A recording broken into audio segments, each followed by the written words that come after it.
Girip olamam mı? Ben sizin de çıkışınızı bilmiyordum da. Selamun aleyküm tuğanlar. Hazır efirge çıkıp koyun. Hazır. Oo, Sevastopol yakınlar. Hayırda eken bilesin? Bileyim sizin o nerede de? Ben bilmeyim de bilesin. Uçaska емес, отдел var hazır. Pasportlarını alamamız mı? Отдел hayırda? Отдел o nerede? Sevastopol'da basın. Salamu aleyküm tuğanlar. Geçki жаңылыктарды карасам Сегизбаевди камауга атат деген сөз чыгып калды. Бул саясий маанайда камаш, бул өч алуу деген нерсени билдирет. Ошон үчүн туугандар бөлүшүп жүрсөңөр. Бул киши өзүнүн өч алып атат. Мындай айтканда, убагында ушу Сегизбаев турганда ГКМ начальник болгондо Садыраваңарды камаган болчу.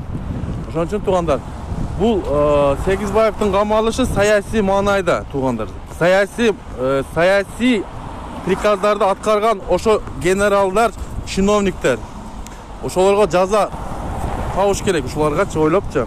Себеби булар өлүп эткенде да бул саясий заказ аткарып, же биринчи өлүп калбады ушуларчы. Ошон үчүн туугандар, Сегизбаевди бул күнөөсү жок адам деле саясий маанайда камашып атат. Мен Сегизбаев колдобойм, мен Сегизбаевди. Бирок ар бир жараныбыз ошо Сегизбаевге окшоп саясий маанайда камап коюшу мүмкүн. Ошон үчүн туугандар бөлүшкүлө ушул элибиз саясий маанайда камаган чиновниктерди каматпаганга аракет кылалы туугандар. Эртең Сегизбаевди камайт, бүрсүгүнү дагы бирөөнү камайт, бүрсүгүнү Иманалиевди камайт, ошентип өз конкуренттерди жок кылып атат туугандар. Булар чындыкты айтып келген.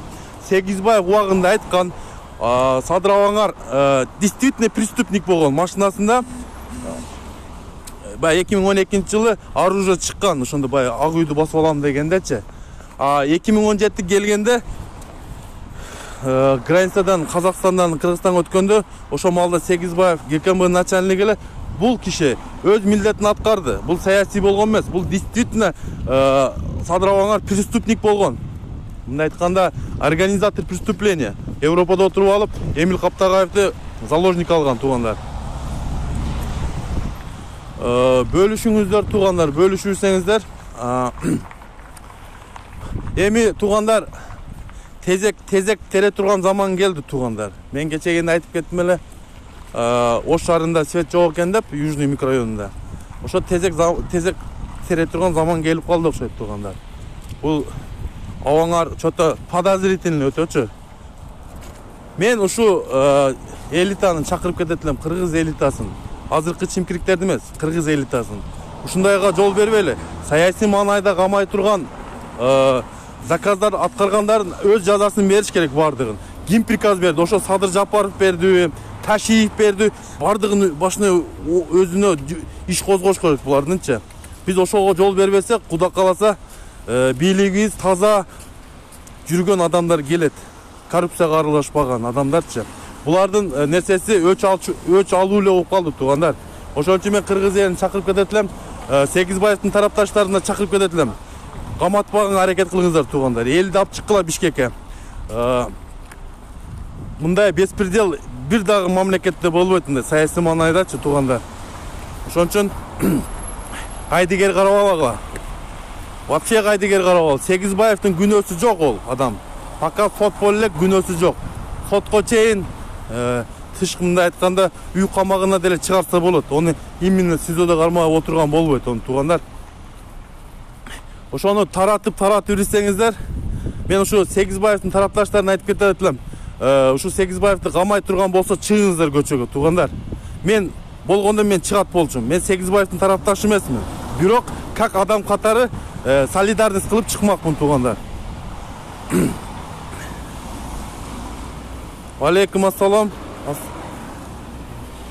Алинур, Темир Умаров, алейкум ассалам бардыңаргачы.